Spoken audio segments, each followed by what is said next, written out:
ఎంతో ప్రతిష్ట ఉన్నటువంటి యూనివర్సిటీ అది.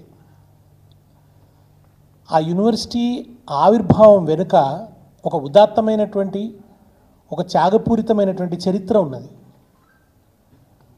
1952లో మొదలైనటువంటి ముల్కీ ఉద్యమం ప్రజలు స్థానికులకే విద్యా ఉద్యోగ అవకాశాలు దక్కాలని చెప్పి పెద్దపెట్టున ఉద్యమించి ప్రాణాలు బలిదానం ఇచ్చారు.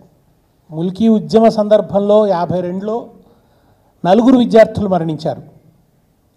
ఆ తర్వాత మళ్ళీ 69లో 369 మంది చనిపోయినారు. వాటన్నిటి ఫలితంగా, వాళ్ళ ప్రాణత్యాగాల ఫలితంగా, ఆ ఉద్యమ పర్యవసానంగా 6 సూత్రాలు ఆనాటి ప్రధాని ఇందిరాగాంధీ ప్రకటించవలసి వచ్చింది. దాంట్లో భాగంగా తెలంగాణ వాళ్ళకి మెరుగైన విద్యావకాశాలు ఉండాలని చెప్పి కేంద్ర ప్రభుత్వం యొక్క నిధులతోని ఇక్కడ ఒక యూనివర్సిటీని స్థాపించాలని పార్లమెంట్లో యాక్ట్ చేయడం ద్వారా సువిశాలమైనటువంటి భూభాగాన్ని ఇస్తూ ఆ యూనివర్సిటీని ఏర్పాటు చేయడం జరిగింది. ఆ యూనివర్సిటీ ఏర్పాటైన నాటి నుండి కూడా అది కేవలం విద్యా వికాస కేంద్రంగా మాత్రమే లేదు, అది అనేక ప్రజా ఉద్యమాలకు ప్రాణవాయువును అందించినటువంటి ఒక చైతన్య నిలయంగా ఉంది. అత్యద్భుతమైనటువంటి విద్యార్థుల్ని అది రూపొందించింది. ఒక గొప్ప మేధో కేంద్రంగా విలసిల్లుతున్నది హైదరాబాద్ సెంట్రల్ యూనివర్సిటీ. ఆ యూనివర్సిటీ చాలా గౌరవాన్ని సాధించింది సమాజంలో. దేశంలో అనేక ప్రాంతాల నుంచి వచ్చినటువంటి విద్యార్థులు అక్కడ ఉన్నత విద్యను పొందుతున్నారు. చైతన్యవంతులైనటువంటి విద్యార్థులు వాళ్ళ చదువుకు సార్థకతగా, వాళ్ళ చదువు వాళ్ళకి ఏ సంస్కారాన్ని నేర్పిందో, ప్రజల పట్ల బాధ్యత కలిగి ఉండాలనేటువంటి కనీస పౌర ధర్మాన్ని వాళ్ళకి చదువు నేర్పింది కనుక ఇవాళ యూనివర్సిటీ పరిరక్షణ కోసం ఆ పిల్లలు అక్కడ కంచెగట్టి నిలబడ్డారు. అది వాళ్ళ కంటగింపుగా మారింది ఈ ప్రభుత్వానికి. ఇవాళ ఈ ప్రభుత్వాన్ని ఏలుతున్నది భూముల దందాలోంచి వచ్చినటువంటి ఒక నాయకుడు. భూమి అంటే అతనికి ఓ దందా, భూమి అంటే అతనికి ఓ వ్యాపారం. భూమిని అమ్ముకోవడం తప్ప భూమికి ఉన్న మరొక విలువ కానీ, భూమి పట్ల అనుబంధం కానీ ఆయనకు తెలియదు. భూమిని ఒక సరుకుగా చూసే సంస్కృతి ఉన్నటువంటి నాయకుడు ఆయన. ఇవాళ ఆయనకు లంకె బిందెలు కనబడుతున్నాయి సెంట్రల్ యూనివర్సిటీ భూములలో. 30,000 కోట్ల రూపాయలు సంపాదించుకోవడం కోసం ఇవాళ ఆ భూముల్ని తెగనమ్మడానికి ఆయన సిద్ధపడితే, తెలంగాణ చైతన్యాన్ని అందుకున్నటువంటి విద్యార్థులు, ఈ భారతదేశంలో జరిగినటువంటి అనేక ప్రజా ఉద్యమాల చైతన్యాన్ని వారసత్వంగా స్వీకరించినటువంటి విద్యార్థులు ఇవాళ ఆయనకు అక్కడ అడ్డుగా నిలబడ్డాడు.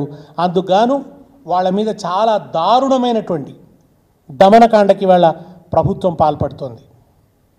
కేవలం విద్యార్థుల మీదే కాదు, ప్రొఫెసర్ల మీద కూడా లాఠీలు జడిపించడం అనేది మొట్టమొదటిసారి చూస్తున్నాం. ఇంతకంటే అవమానకరమైనటువంటి, ఇంతకంటే ఆందోళనకరమైనటువంటి విషయం ఇంకొకటి ఉంటుందా?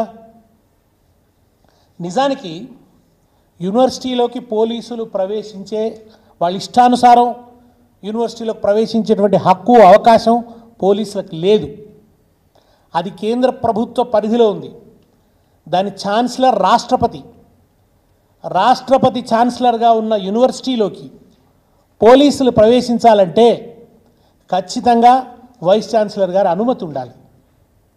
అది కూడా ఏదన్నా అన్లాఫుల్ యాక్టివిటీస్ జరిగినప్పుడు, అక్కడ ఏదన్నా లా అండ్ ఆర్డర్ సమస్య ఉత్పన్నమైనప్పుడు మాత్రమే పోలీసులు దాంట్లోకి వీసీ అనుమతితో ప్రవేశించేటువంటి అవకాశం ఉంటుంది.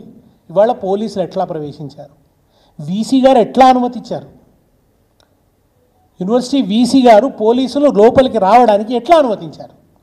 లోపల లాఠీ చార్జీలు జరిగేదాకా వీసీ గారు ఎట్లా ఈ పరిణామాన్ని అనుమతిస్తున్నారు ఆయన? ఇది నిజంగా కూడా చాలా ఆందోళన కలిగిస్తున్నటువంటి విషయం. అంతేకాకుండా ఇవాళ ఈ ప్రభుత్వం మాట్లాడితే తమది ప్రజాపాలన అని చెప్తుంది. ఈ రాష్ట్రంలో ఉన్న విద్యార్థుల శ్రమను పెట్టుబడిగా పెట్టి, వాళ్ళ ఆకాంక్షల్ని తమ పెట్టుబడిగా వాడుకొని అధికారంలోకి వచ్చినారు రేవంత్ రెడ్డి. వాళ్ళ అటువంటి ఆయనకి వాళ్ళ ఆ విద్యార్థులతో చర్చించే ఓపిక లేదా? కనీసం ఆ పిల్లల్ని పిలిచి చర్చించవచ్చు కదా. వాళ్ళంతా ఏమన్నా లుంపెన్ వర్గమా, రౌడీలా, గుండాలా, మాఫియా లీడర్లా, టెర్రరిస్టులా? చక్కగా చదువుకుంటున్నటువంటి పిల్లలు ఎంత చక్కగా మాట్లాడుతున్నారు. ఆ పిల్లలందరూ కూడా చాలా చట్టబద్ధంగా మాట్లాడుతున్నారు, న్యాయబద్ధంగా మాట్లాడుతున్నారు, ధర్మబద్ధంగా మాట్లాడుతున్నారు. ఆ పిల్లలు సృజనాత్మకంగా మాట్లాడుతున్నారు. ఆ పిల్లలు సమాజం పట్ల బోలెడంత పట్టింపుతో మాట్లాడుతున్నారు ఆ ప్రజలు. అటువంటి ఒక కొత్త యువతరాన్ని చూస్తే ఇవాళ సంతోషం కలుగుతున్నది. కానీ వాళ్ళని చూస్తే కంపర పుడుతున్నది ఈ ప్రభుత్వానికి. ఇవాళ ఏం మాట్లాడుతున్నారు? పొంగులేటి శ్రీనివాసరెడ్డి గారు పెయిడ్ బ్యాచ్ అట, ఆ విద్యార్థులు పెయిడ్ బ్యాచ్ అట. అయ్యా, నిన్నటిదాకా మీ చుట్టూ కూడా విద్యార్థులు తిరిగారు కదా, మీరు అధికారంలోకి రావడం కోసం వాళ్ళని వినియోగించుకున్నారు కదా, అప్పుడు మీ చుట్టూ తిరిగిన వాళ్ళంతా పెయిడ్ బ్యాచేనా? ఆ విద్యార్థులను అట్లా అనడానికి మీకు నోరెట్లా వచ్చింది? వాళ్ళేమీ పూర్తిగా అందరూ తెలంగాణ రాష్ట్రానికి చెందిన పిల్లలే కాదు, ఈ దేశంలో వివిధ రాష్ట్రాల నుంచి వచ్చి అక్కడ చదువుకుంటున్న పిల్లలు ఉన్నారు. వాళ్ళు ఈ దేశ ప్రజాస్వామిక సంస్కారాన్ని పుణికిపుచ్చుకున్నటువంటి పిల్లలు కనుక వాళ్ళు మిమ్మల్ని ప్రశ్నిస్తున్నారు, అన్ని భాషల్లో ప్రశ్నిస్తున్నారు. మీకు వినబడుతుందో లేదో, వాళ్ళు మిమ్మల్ని హిందీలో ప్రశ్నిస్తున్నారు, ఇంగ్లీష్లో ప్రశ్నిస్తున్నారు, తెలుగులో ప్రశ్నిస్తున్నారు. వాళ్ళ ప్రశ్న మీకు ఇవాళ మింగుడు పడడం లేదు. మేము ప్రజాస్వామ్య పరిపాలన అందిస్తాం, మా 7వ గ్యారంటీ ప్రజాస్వామ్య పునరుద్ధరణ, నిరంకుశత్వం అనేది ఉండదు, భావ ప్రకటన స్వేచ్ఛ ఉంటుంది అని చాలా పెద్ద పెద్ద మాటలు మాట్లాడినారు కదా. ఆ ప్రగల్భాలన్నీ ఇప్పుడు ఎక్కడ పోయినాయి? మాట్లాడితే రాజ్యాంగబద్ధత అని రాహుల్ గాంధీ గారు కూడా మాట్లాడుతుంటారు. మరి ఇప్పుడు వారెక్కడున్నారో? రోహిత్ వేముల ఆత్మహత్య సందర్భంలో రాహుల్ గాంధీ గారు సెంట్రల్ యూనివర్సిటీకి వస్తే ఆయనకి ఎస్కార్ట్ ఇచ్చి పంపించింది బీఆర్ఎస్ ప్రభుత్వం. ఎస్కార్ట్ ఇచ్చి యూనివర్సిటీకి పంపించింది. నిజంగా ఆయన 2 సార్లు ఆ యూనివర్సిటీకి వచ్చి రోహిత్ వేముల కోసం నిలబడితే రాహుల్ గాంధీ మీద గౌరవం పెరిగింది. ఆ రోజు మీకు మీ ప్రభుత్వం లేదు రాష్ట్రంలో, మీరు ఆ యూనివర్సిటీలో ప్రవేశించాలంటే మీకు కొంత అవరోధం ఉంది. కానీ ఆ రోజు మీకు బీఆర్ఎస్ ప్రభుత్వం సహకరించి మీకు ఎస్కార్ట్ ఇచ్చి మిమ్మల్ని యూనివర్సిటీ దాకా తీసుకుపోయింది. ఇవాళ మీ ప్రభుత్వమే ఉంది ఇక్కడ, మీరు యూనివర్సిటీకి రావచ్చు. కానీ ఇవాళ మీకు ఎందుకు యూనివర్సిటీకి రావడానికి తీరిక దొరకటం లేదు? రాహుల్ గాంధీ గారు యూనివర్సిటీకి వచ్చే తీరిక లేదు, విద్యార్థులతో మాట్లాడే ఓపిక లేదు, లేకుంటే లేకపోయింది. కనీసం మీ ముఖ్యమంత్రికి ఒక ఫోన్ చేసి ఎందుకయ్యా పిల్లల్ని కొడుతున్నావు, అన్యాయంగా వాళ్ళ రక్తం కళ్ళ చూస్తున్నావు, ఎందుకు ప్రొఫెసర్లను కొట్టడం ఏమిటి అసలు అని ఒక్క మాట మాట్లాడలేకపోతున్నారు రాహుల్ గాంధీ గారు. ఇది రాజ్యాంగ బద్ధత కాదు అని లేకపోతున్నారా? భూముల్ని అమ్ముకోవడం కోసం తెలంగాణ బిడ్డల విద్యార్థుల వీపుల్ని చిట్ల కొట్టడం రాజ్యాంగ బద్ధత కాదు అని రాహుల్ గాంధీ గారు ఎందుకు చెప్పలేకపోతున్నారు? నిన్న వనమయూరాల ఆర్తనాదాలు విన్నాం, ఇవాళ విద్యార్థి కిషోరాల ఆర్తరావాలు వింటున్నాం. నిన్న నెమళ్ళు వేస్తున్నటువంటి భయవిహ్వలమైనటువంటి కేకలు విన్నాం, ఇవాళ వీపులు చిట్ల కొడుతున్న పిడికిలు బిగించి విద్యార్థులు చేస్తున్నటువంటి నినాదాలు వింటున్నాం.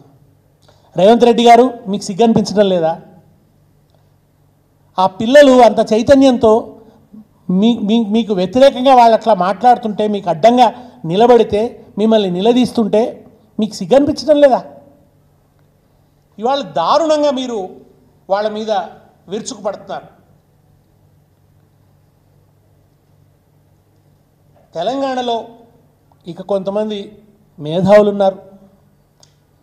బీఆర్ఎస్ పరిపాలనా సందర్భంలో ఎక్కడ ఏం జరిగినా దానికి సంబంధించిన నిరసనకారుల కన్నా ముందు వీళ్ళే వాలిపోయేవాడు.